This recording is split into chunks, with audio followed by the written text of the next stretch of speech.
When I look at the aspirations, the goals, the ambitions of the American people, I think that people are ready for a new way forward, in a way that generations of Americans have been fueled by hope and by optimism.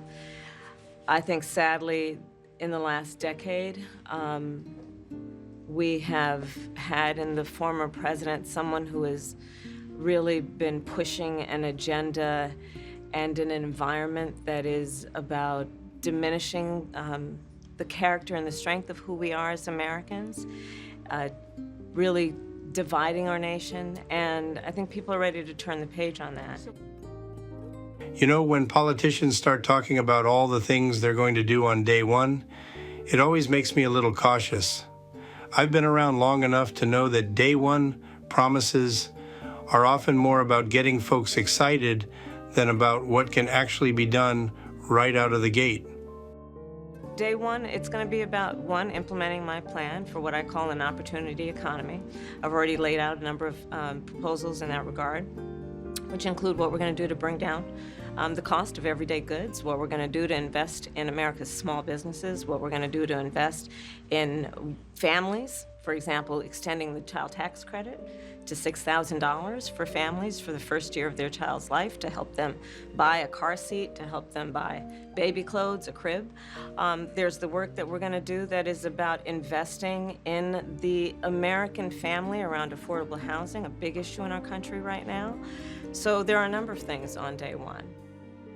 Kamala Harris talks about an opportunity economy, and that sounds good on paper, especially when she mentions things like the child tax credit and affordable housing.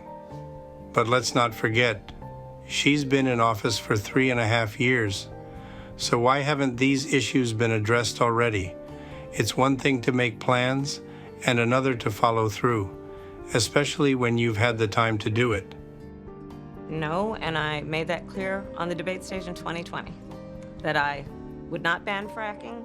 As vice president, I did not ban fracking. As president, I will not ban fracking. Then there's the energy policy flip-flop.